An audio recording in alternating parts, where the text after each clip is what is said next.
Imagine you are lying on your deathbed and someone whispers, "You had enough time. You just spent it on the wrong things." That single thought, not death itself, but the regret of a wasted life, is what Seneca wanted you to feel right now, while you still can do something about it. 2000 years ago, the Roman philosopher Seneca wrote a letter that still cuts like a blade. "It is not that we have a short time to live," he wrote, "but that we waste a great deal of it." He wasn't being cruel. He was being merciful. Because the moment you stop blaming time and start examining how you spend it, everything changes. The Bhagavad Gita echoes this with quiet thunder.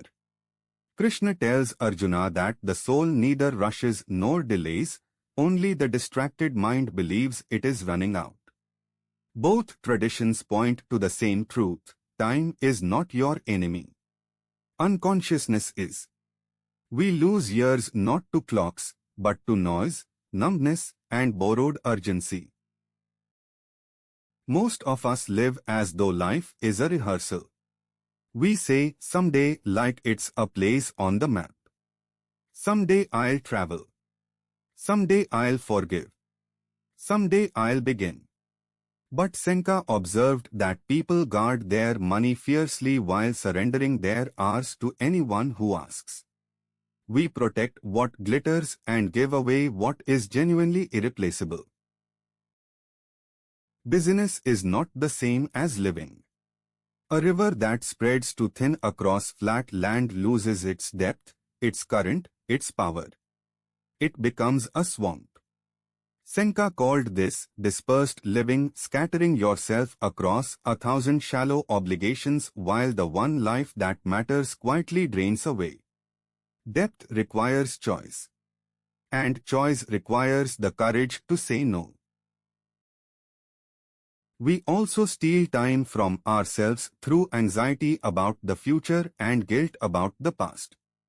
The Stoics called this living in absent time, mentally inhabiting years that don't yet exist or no longer do. The present moment, the only place where life actually happens, sits empty and unvisited. This is the quiet tragedy Seneca mourned most. There is a Buddhist parable of a man so busy building a shelter against tomorrow's rain that he never notices today's sunshine warming his face. He finishes the shelter. It never rains. He dies inside it, dry and unlived. Preparation is wise. But preparation that consumes the very life it was meant to protect, that is a different kind of poverty.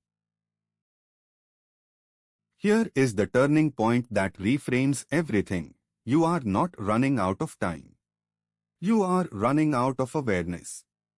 A person who lives one fully conscious hour experiences more life than someone who sleepwalks through a decade. Seneca wrote that a wise person extends their life backwards. By remembering deeply, by being present fully, they multiply the life they already have. Time is not the variable. Attention is.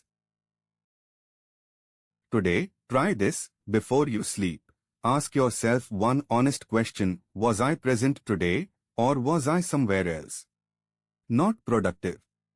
Not busy. Present. If the answer is mostly somewhere else, that is not failure. That is information. Gently, like redirecting a river, bring yourself back. One conscious hour daily is enough to begin reclaiming a life. Time is not a thief. It is a mirror. It shows us exactly where we placed our attention, our love, our courage, or where we withheld them. Seneca did not write his letter to frighten you. He wrote it as a friend who cared enough to tell the truth. You have more time than you think. Use it like it matters, because it does. Subscribe to LifeVeda for daily wisdom that transforms your life.